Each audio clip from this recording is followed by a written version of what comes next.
Stanley Village is a laid-back coastal spot on the south side of Hong Kong Island, famous for its Stanley Market and relaxed vibes. But is it really worth going, or is it just a tourist trap? So I'm going to take you on a full tour showing you how to get there from the north side, all the costs which come with it, and whether it is really worth the trip. Now let's get into it. To get to Stanley, there are actually two ways of doing this, either by going through the centre of Hong Kong Island or by going around the east side. So we're going to be doing both today, but firstly we're going to be doing the east side as that is quicker. So we're going to be getting the Island line to begin with, which we've been getting every day from North Point to Sai Wan Ho, and then we'll be getting the 14 bus from there, which is the yellow line, taking us all the way down the east coast to Stanley Market.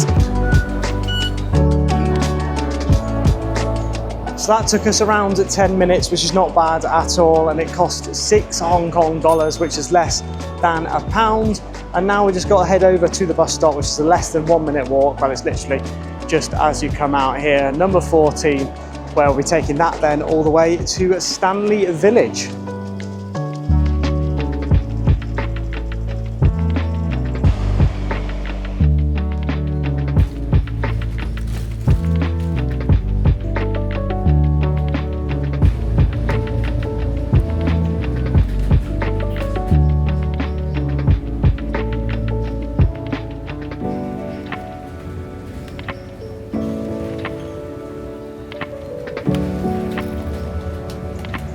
So the bus journey was about 30 minutes. It was a really nice one too along that east coast. So we'll have to see whether going through the centre is quite as nice, which I highly doubt it isn't. That cost us $12.10, which is just under, well, just over £1. So not too expensive at all, especially for a half an hour journey on the bus. It seems that the buses here tend to just have a fixed price for wherever you're going. So it's really good. So if you want to go really far, it's just the same price as just going one stop. But now we have arrived here at Stanley Street Market, and it looks like they've got loads of different shops. They've got clothes over there, then got loads of souvenirs on this side. You've got jewellery over there, and you can tell that you're by the sea. That's okay, thank you. But you can tell that we're by the sea because it just smells of fish, but it is really cool.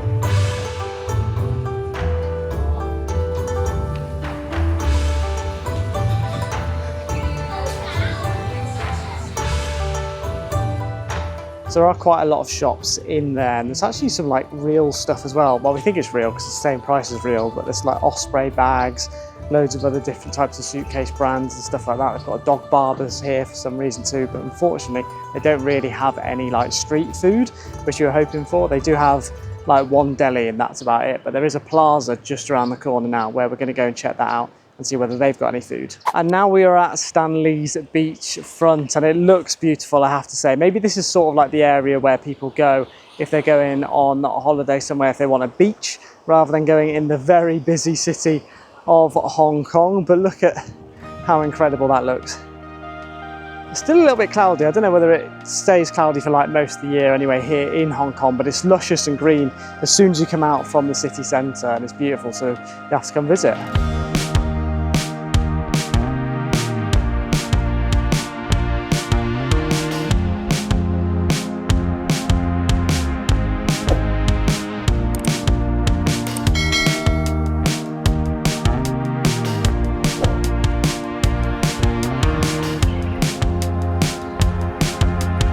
This bit is strange. We're looking for somewhere to go for food, but all of these like cabin looking things, which looks like they used to have restaurants or something, have all been like either abandoned or they've just not finished making them all yet. But this could be like a really nice promenade where you can go grab some food on an evening or a drink and just sit like by the sea and enjoy the sun. But it's a bit of a shame that not much of it is open. Oh, there's a couple of shops. There's one there you can see, but it's not open right now. But maybe when we get further in, there might be some more which are actually open.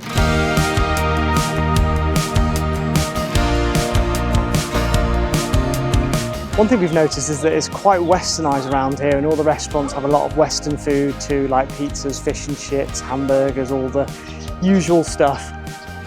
quite a cool little flag here too. But we're hoping to go to one of the restaurants here on the seaside, as we don't really want to go in the plaza and have food, because that's just in like a normal shopping centre in like McDonald's, and they've got lots of sort of like mainstream brands. Oh, this is cool, look at this.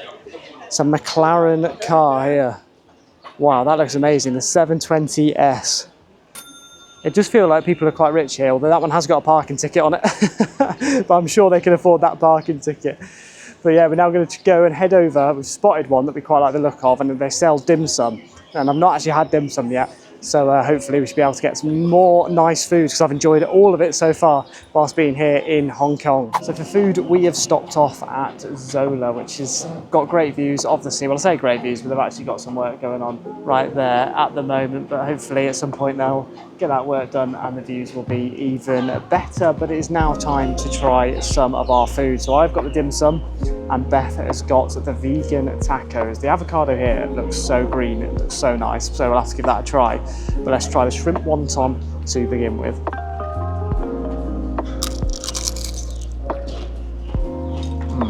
The food here is really good, I have to say. That is delicious, very hot though, because it's very just come out of the oven by the sounds of it, by the taste of it. And now let's try the taco.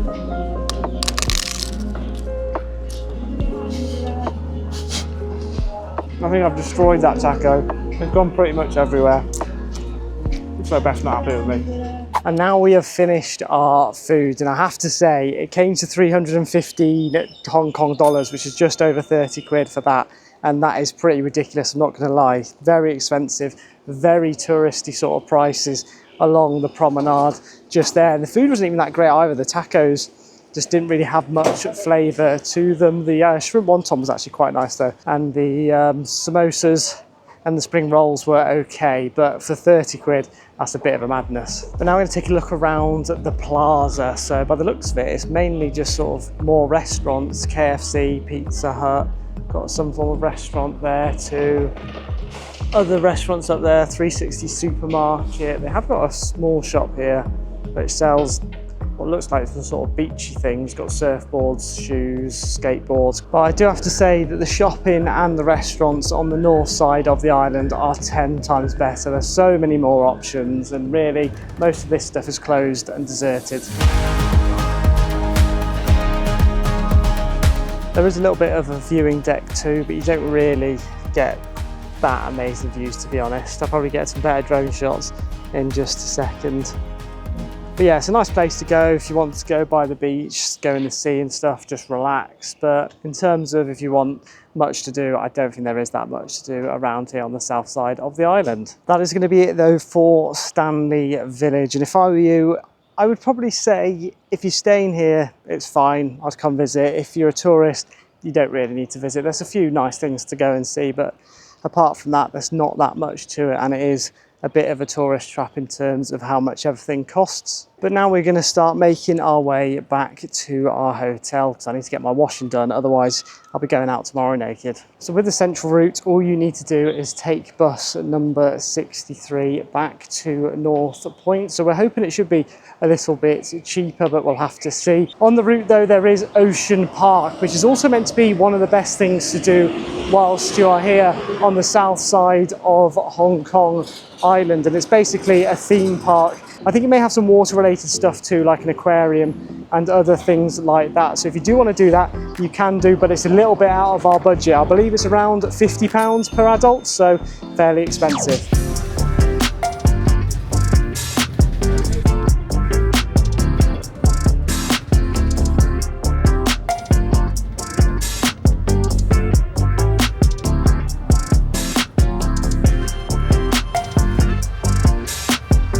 So that whole bus journey cost us just 11 Hong Kong dollars, which is just over £1, and it was about a 50-minute bus ride.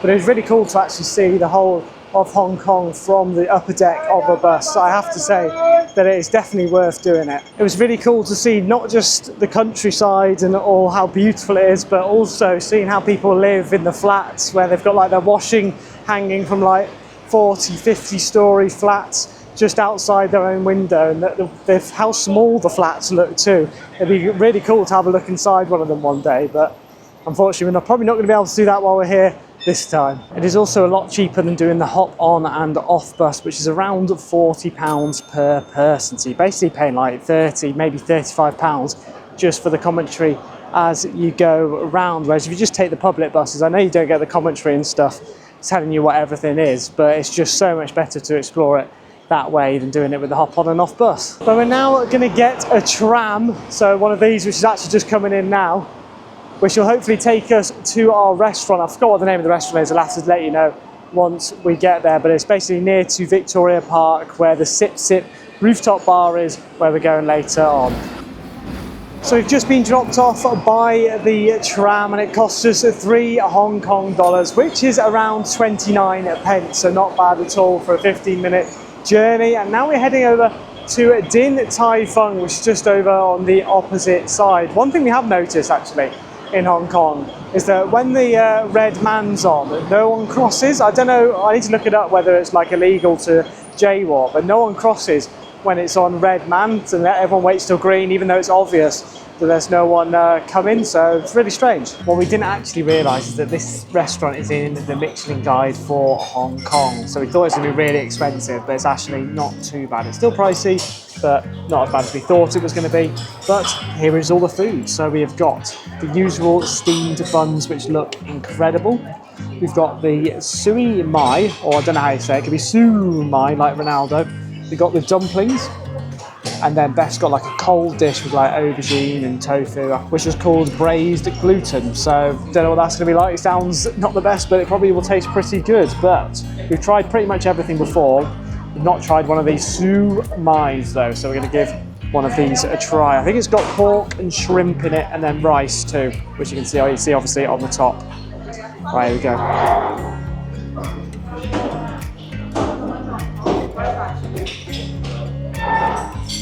Oh, very hot. They're very, very hot, but they actually taste really good. It sort of almost holds the heat in the pocket. It's like a pocket basically of rice, pork and shrimp. So it actually tastes really nice. That food was incredible and a great way to end our time here in Hong Kong, but now it is on to dessert. So we have got the custard buns, which basically look like the other buns that we've just seen, but hopefully inside they're meant to have what is called lava custard, or golden lava custard. So this could be very hot. Here we go, let's try it.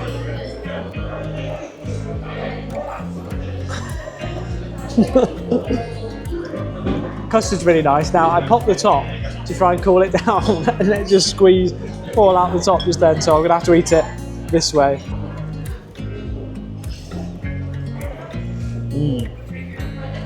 That's really good. It's sort of like it's like just like a custard tart, but instead of it being on a tart, it's on these buns, so that tastes incredible. It's kind of like the buns that you get at home, the little mini sticky toffee pudding sort of things, but full of custard. So pretty happy with that. So the food cost us 460 Hong Kong dollars, which is just around £45. So like I've said before, it is pretty expensive here. So if you come into Hong Kong, don't expect cheap stuff. It is pretty similar to UK prices and even sometimes London prices. Now we're on to our final activity of the day, going up to the top of Sip Sip Rooftop Bar. So right now, to get to the rooftop bar, we're actually walking through Victoria Park, which I believe is probably the biggest park in Hong Kong just by the looks of it. But yesterday we actually noticed they were doing some beach volleyball. Now, I assumed that all of this stayed as like beach volleyball courts the whole year round, but they actually clear out all the sand.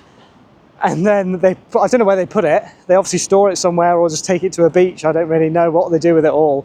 But then they bring it all back out for the beach volleyball competitions, which is a bit mad. But it looks like this just changes into loads of things, and maybe loads of events are held here. We saw the stadium earlier on too, so that looked pretty cool. But maybe this is where all the events are held.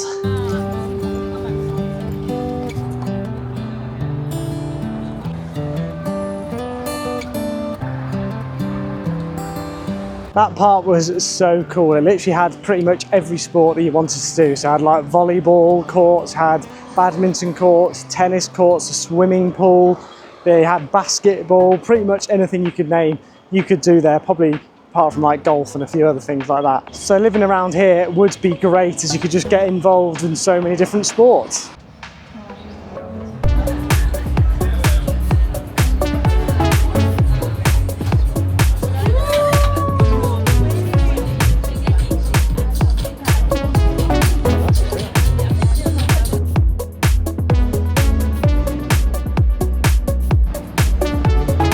We're now up at the top on the rooftop of the Sip Sip Rooftop Bar. I think it is what it's called, but it looks amazing, I have to say, because it's like a budget one. So we did see another one where we were going to go. You had to spend £50 each.